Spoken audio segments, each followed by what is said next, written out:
እኔ እንጃ አልነገረኝም። ግቢና ቡና ላፍላልሽ። ማአት ይትላብሽ። ሰላም ጤና ይስጥልኝ ውድ ተመልካች፣ እንዴት ናችሁ? ደህና ናችሁ ወይ?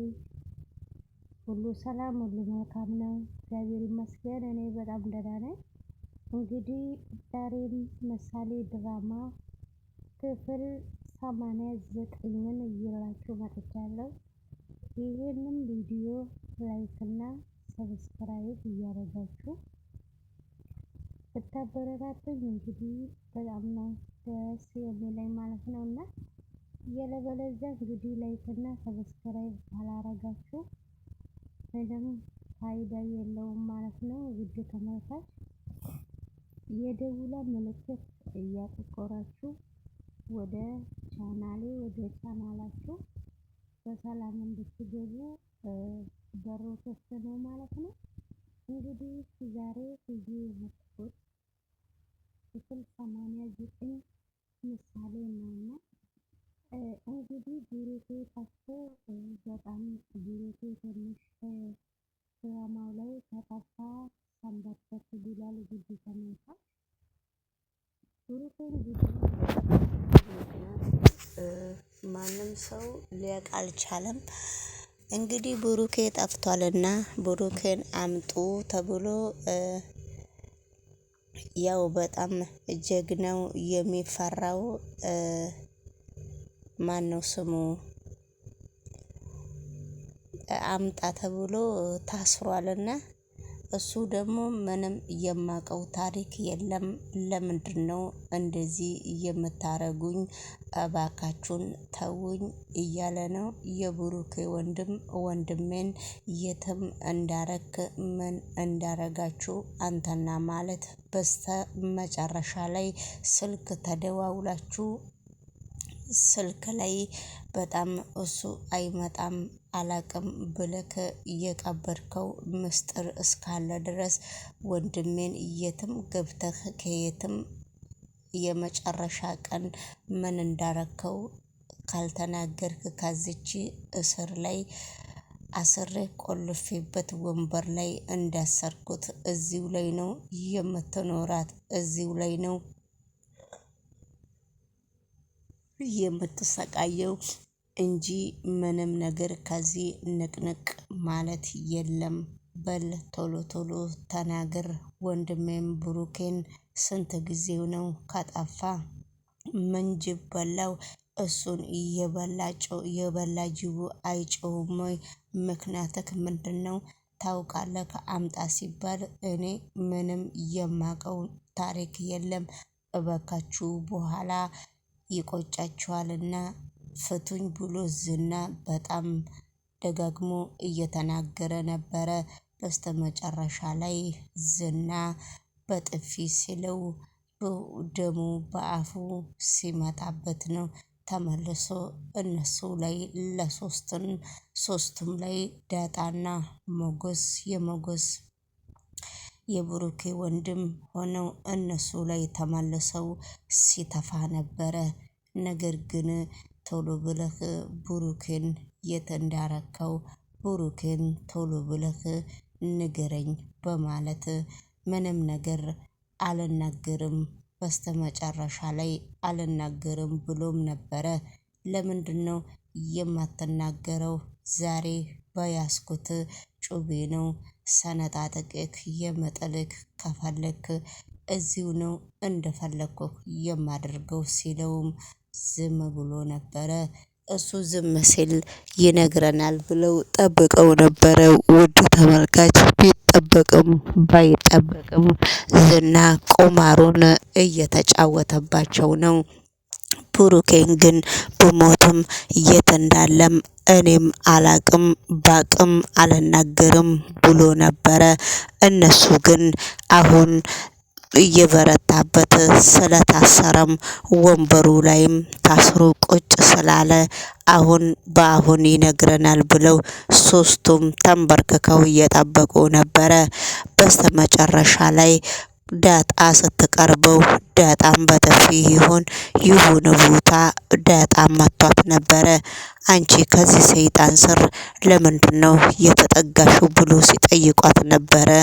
አይ እኔ እኮ ታስሯል ብዬ ነው የቀረብኩት፣ አንዳንድ ነገር እኮ በጆሮዬ ላይ ይነግረኛል ብዬ ነው እንጂ ከዚህ ሰይጣን ምን እሰራለሁ ብላ ስትናገር፣ አንድ ቀን ስፈታ የመጀመሪያዋ አንቺ ነሽ ብሎ ዛቻም በታሰረበት እያረገባት ነው።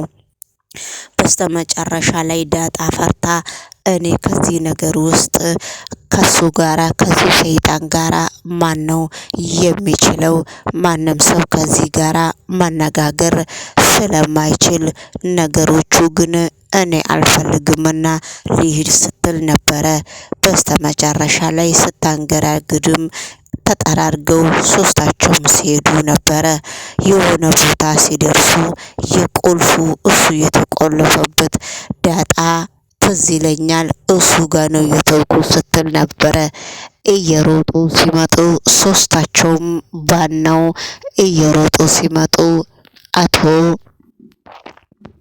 ቁልፉን እርስ በራሱ እጁን አዙሮ እየፈታ ነበረ። አፈር አባክ ብላና እንዴት አባክ እኛም እኮ ልብ አለን ጭንቅላት አለን፣ ወዲያው አስታውሰን ነው የመጣ ነው። አንተ ከፍተህ ልትሄድ ነበረ አንተ ዝና ብለው ሲደርሱበት ነበረ። ከዛ ደንግጦ ምንም አልተናገረም። በስተመጨረሻ ላይም እረ በህግ አምላክ ህግ የሌለበት አገር ነው ወይ ያለውት? ምክንያታችሁ ምንድነው? ለምንድነው በሰላም ብትፈቱኝና በሰላም ብንነጋገርና በሰላም ብንኖር አይሻላችሁም ወይ? ምክንያታችሁ ምንድነው ሲባል እየጮኸ ነው። እረ እኔ ተጫወቱብኝ፣ እኔ እኮ እንደዚህ አይደለሁም ሲል ነበረ። እየጮኸ ነበረ። በሩን ጠርቅመውበት የሄዱት። እንግዲህ ውድ ተመልካች በስተመጨረሻ የብሩኬ ወንድምም ቤት ገብቶ ነበረ። ቤት ሲገባ እኔ በጣም ተሸግራለሁ ብላለች ልጅቷ።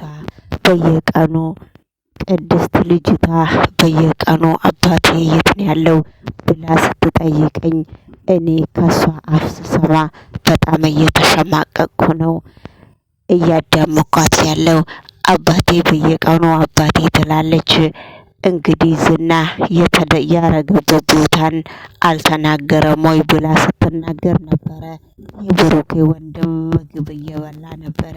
ምግቡን በቃ በስተመጨረሻ ላይ የእሷንም ፊት አይቶ ቅድስትን በጣም እያለቀሰች ነበረ የምትጠይቀው። በስተመጨረሻ ላይም ምንም ማድረግ ስለማይችል መብላትም አቅቶትና ምግቡን አንሺ ያላት። ለምንድነው? እኔም እኮ ልጅቷ ስላሸገረችኝ ነው የጠየቅኩህ እንጂ ልጅቷ በጣም አሸገረችኝ፣ ላረሳሳት ሁሌ እያጃጀልኳት ነው። በጣም ይቅርታ፣ ምግቡን ብትበላ ምን ችግር አለው ብላ ነበረ ቅድስት ብላ ነበረ። ዳጣ ደግሞ በጣም ብሩኬ እንዲገኝ ትፈልጋለች። ሁሉም አብረው የሰሩ ሰዎች ሁሉም ለብሩኬ በጣም እያሰቡ ነው። ብሩኬ ስንት ጊዜው የት እንደገባ ወይ ሞተም ወይ ኖረም ወይ ተሰደደም ብለው አልተናገሩም። ለብሩኬ ሁሉም ህዝብ በጣም በአሁኑ ጊዜ እየተጨናነቀ ነው። ነገር ግን በስተመጨረሻ ላይም የብሩኬ ወንድም ወይኔ ወንድሜን ብሎ ወደ ግድግዳ ፊቱን አዙሮ አልቅሶ ነበረ። በዛን ጊዜም እነ ዳጣ አባብለውት ነበረ፣ ሞገስም አባብለውት ነበረ። ይሄ ነገር አንተ ብቻ አይደለህም፣ እኛም ሳይሰማን ቀርቶ አይደለም እኮ ወንድም ብለውታል። በስተመጨረሻ ላይም ወይዘሮ ሜላትም እስከ ቤት ድረስ መታ ነበረ። ወየው ዞር በይ ከመንገድ ላይ ስትላት፣ እትዬ ግቢና ቡና ትጠጫለች ቡና አፈላልሻለሁ ስትላት፣ ነገር በጭንቅላትሽ ላይ ይፍላ። በነገራችን ላይ የብሩኬ ወንድም የት ሄደ ብላ ስትጠይቃት ነበረ።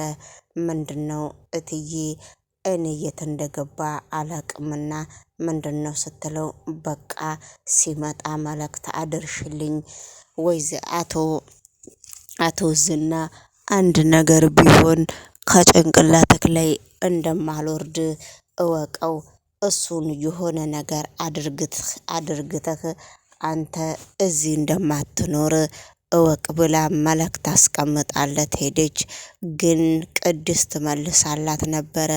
ግን እትዬ እፍረት አይደብሮትም ወይ ባለቤቱ ጠፍቶበት አንቺ ስለሌላ ሰው ስታወሪ ብላ ስትጠይቃት ነበረ። ምንም ነገር የሚመለከትሽ ነገር የለም፣ ምንም ችግር የለውም፣ አንቺ አይመለከትሽም፣ አሁንም ዝም ብለሽ አፍሽን አትክፈቺ ብላት ነበረ።